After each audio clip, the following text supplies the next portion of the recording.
Hello aspirants, स्वागत है आप सबका Murari Lal GS research centre पे।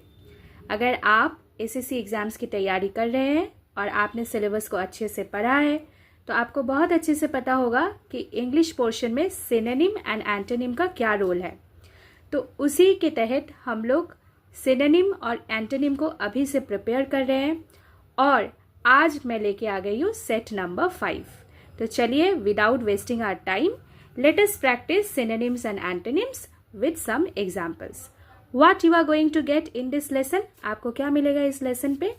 वर्ड्स के मतलब, एग्जाम्पल्स के साथ यूजेज, सिमिलर वर्ड्स की जानकारी और एंटोनिम वर्ड्स क्या क्या इसके बन सकते हैं। तो चलिए सबसे पहला वर्ड देख लेते हैं, boon, BOON। So what is the meaning of boon? Boon का मतलब क्या है? अगर सीधे सीधे तरीके से बून का मतलब पता करना है तो यही कह सकते हैं वरदान। Boon is a kind of blessing. Boon मतलब बेनिफिट भी हो सकता है और anything that is lively in nature, मतलब एक टाइप का फ्रेंडली इन नेचर, तो इसे भी हम लोग बून कहते हैं। So something helpful to a specific person. अगर कोई चीज़ आपके लिए मददगारी होती है, बेनिफिट कराती है, तो इसे भी हम लोग बून कहते हैं। अगर कोई चीज़ आपके लिए एक ब्लेसिंग के तौर पे आ रही है, वरदान के तौर पे, तो उसे भी हम लोग बून कहते हैं। Clear? Let us understand with example.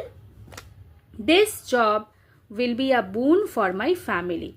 देखो, अब एक जॉब किसी को मिलने वाली है, जिसको भी ये जॉब मिलने वाली है, it will be like a blessing for his family. तो वो बता रहा है कि this job will be a boon for my family. I hope इस एग्जाम्पल के साथ आपको बून के मतलब समझ में आ गए। तो चलिए कुछ एंटोनिम्स, मतलब इसके ऑपोजिट वर्ड्स को भी समझ लेते हैं। अगर बून का मतलब बेनिफिट हो रहा है तो ऑपोजिट क्या बन सकता है? डिसएडवांटेज। ओके, डिसएडवांटेज बन सकता है। अच्छा, ब्लेसिंग्स, तो ब्लेसिंग मतलब क्या? वरदान। उसी को अगर हम लोग ऑपोजिट बोलेंगे तो क्या हो जाएगा? कर्स। ठीक है। अच्छा, लाइवली मतलब जो एक टाइप का फ्रेंडली होता है, तो उसे भी हम लोग बून कहते हैं। तो इसके लिए अनसोशल बन सकता है एक opposite word of boon. Let us move to the next word, baffle, BAFFLE। Spelling को भी बहुत अच्छी तरीके से देख लीजिए ताकि स्पेलिंग में भी मिस्टेक ना हो। बाफिल का क्या मतलब है? When you are making someone confused.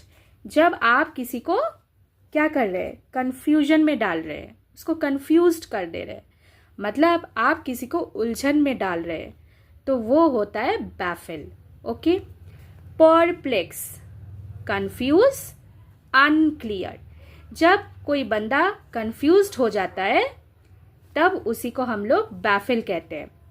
Confusion का मतलब परप्लेक्स भी होता है, और जब बंदा कंफ्यूज्ड होता है तो उसके पास क्लैरिटी नहीं होती है, राइट? No clarity. तो इसीलिए अनक्लियर वर्ड भी बैफिल के साथ सिमिलैरिटी में जा सकता है। तो चलिए एक एग्जाम्पल के थ्रू समझते हैं।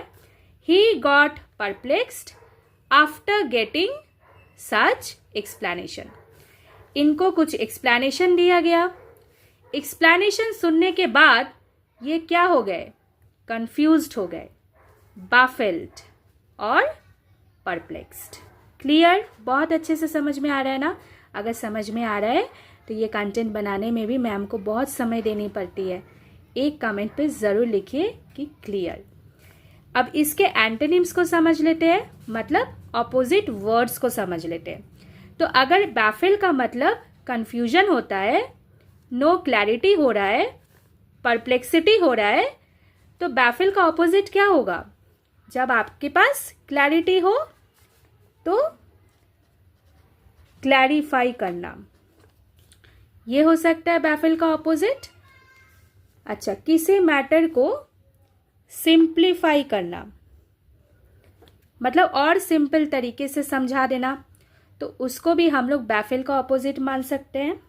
अच्छा, एनलाइटन करना किसी को, बताइए तो एनलाइटन का क्या मतलब है? एनलाइटन का मतलब है जब आप किसी को कुछ इन्फो दे रहे हैं और वो इन्फो देने के बाद द अदर वन, जिसको आप ये इन्फो दे रहे हैं, अंडरस्टैंड्स इट वेल, मतलब उसको आप एनलाइटन कर दे रहे हैं। ठीक है, तो जब कोई बंदा कुछ समझ पा रहे हैं अच्छे से, तो उसको तो बैफल होगा नहीं, वो कंफ्यूज्ड भी नहीं होगा, अनक्लियर भी नहीं होगा मैटर के लिए, तो वो क्या होगा? एनलाइटेंड होगा, सिंप्लीफाई होगा उसके लिए मैटर, और क्लैरिफाइड भी हो चुका होगा। क्लियर? चलो, मूविंग टू द नेक्स्ट। अब नेक्स्ट पे जाने से पहले मैं आप सबसे कहना चाहूँगी, अगर आप इस चैनल पे नए हैं तो इस चैनल को ज़रूर सब्सक्राइब करिए। To get all the lessons on time, please hit the bell icon. Notifications को ऑन टाइम पाने के लिए बेल आइकन को ज़रूर दबाइए। लेसन अच्छा लगे तो लाइक करें और शेयर भी करें।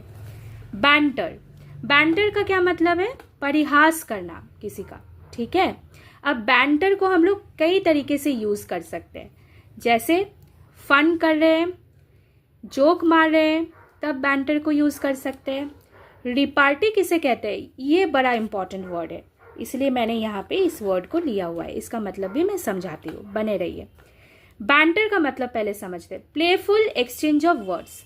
मान के चलिए कि बंदे ए में और बी में एक कन्वर्सेशन चल रहा है, ठीक है, मतलब बातचीत चल रही है। अब इस कन्वर्सेशन के द्वारा ए भी कुछ बातें बी को ऐसे कर रही है कि वो डायरेक्टली तो परिहास नहीं निकाल रहा है, लेकिन विटी वर्ड्स यूज करके बहुत चालाकी के साथ उसका परिहास कर रहा है। ठीक है, तो उसे हम लोग रिपार्टी कहते हैं। क्लियर? इसे हम लोग रिपार्टी कहते हैं। अब बैंटर का मतलब जो कि बात किए जाना होता है। देखो, they engaged in a quick repartee. Okay, repartee का मतलब मैंने आपको समझाया। अब इसका एंटोनिम क्या बन सकता है? देखो, इसका एंटोनिम अब कोई बोले जा रहा है तो चुप हो जाना, तो ये एक एंटोनिम हो सकता है क्वाइट। ओके, जब ये दोनों बात कर रहे हैं, दो बंदे, तो they are engaged in a conversation. ठीक है, तो डिसएंगेज भी एक टाइप का बन सकता है बैंटर का ऑपोजिट वर्ड। डिसकंटिन्यू भी हो सकता है। I hope this is clear to you all. Okay, moving to the next. Our next word is bias. अब बताओ, बायस का क्या मतलब है? आपने काफी बार सुना होगा कि भाई तुम बायस्ड एटीट्यूड क्यों दिखा रहा है, तुम इस मैटर पे अनबायस्ड बनो ना। मतलब बायस्ड मतलब जब आपका एक अनफेयर वे ऑफ थिंकिंग बताता हो, मतलब आप पक्षपात करते हैं, मतलब आप सही गलत, ठीक ना ठीक, उचित अनुचित कुछ नहीं सोच रहे, आप पक्षपात करते हुए किसी का पक्ष ले रहे, तो that is called bias. Clear? Bias का सिमिलर वर्ड प्रेजुडिस बन सकता है, बहुत इंपॉर्टेंट वर्ड है। फेवरिटिज्म बन सकता है, पार्शियलिटी बन सकता है। ठीक है, इसलिए आपको क्या होना है? एंटोनिम देखो, आपको होना है अनबायस। ठीक है, पार्शियल है तो पार्शियलिटी से होगा इम्पार्शियलिटी। Okay, clear? और फेयर, फेयर मतलब just and good. Is that clear? Example को देखते हैं। He seems to have a bias towards some students in the class. ठीक है, ऐसा तो होना नहीं चाहिए, एक टीचर के लिए सारे ही स्टूडेंट्स समान होते हैं। ठीक है, देखिए इस दिए गए कंटेंट पे you have the words of English, you have examples. मैंने यहाँ पे हिंदी में भी थोड़ा बहुत मतलब को बता दिया है, क्योंकि I use to think for every one of you. मैं सबके लिए सोच रही हूँ, तो जितना मैं कर पाती हूँ आप लोगों के लिए उतना मैं कर रही हूँ। ठीक है, तो बायस एटीट्यूड नहीं होना चाहिए। किसी किसी जगह पे आपका क्या होना चाहिए एटीट्यूड, अनबायस, इम्पार्शियल आपको होना चाहिए। ठीक है, चलो moving to the next, betray. Betray का क्या मतलब है, to hurt somebody who trust you, मतलब आप सीधे सीधे तरीके से किसी को धोखा दे रहे हो, ठीक है, उसके तरफ आप डिसलॉयल बन रहे हो। अब देखो डिसलॉयल, धोखा देना अगर हुआ तो लॉयल्टी क्या होगा, इसका ऑपोजिट हो जाएगा। जब आप किसी की तरफ लॉयल है, लॉयल मतलब when you are faithful to someone, clear, okay. तो डिसलॉयल, बैक स्टैप, किसी के पीठ पीछे आप कुछ कर रहे हो, बोल रहे हो, रिवील हो जाना, उजागर हो जाना, तो ये सब बिट्रे के साथ जाता है। क्लियर, आपको समझ में आ रहा है? अच्छा, तो यहाँ पे लॉयल होगा, फेथफुल हो सकता है ऑपोजिट, फिर आपका हो सकता है शील्ड हो सकता है, प्रोटेक्ट हो सकता है, ये सारा ऑपोजिट बनेगा बिट्रे का। क्लियर, एग्जाम्पल के साथ देख लेते हैं। She betrayed her friend after knowing the truth, ठीक है, सच को पहले जान लिया फिर उसको धोखा दे दिया, तो that is called betrayal.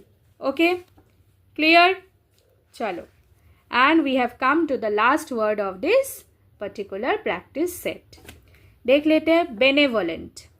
Benevolent एक बहुत इंपॉर्टेंट वर्ड है। क्यों मैं बता रही हूँ, काफ़ी सारे PYQs में मैंने देखा बेनेवोलेंट से क्वेश्चंस पूछे जाते हैं, ठीक है।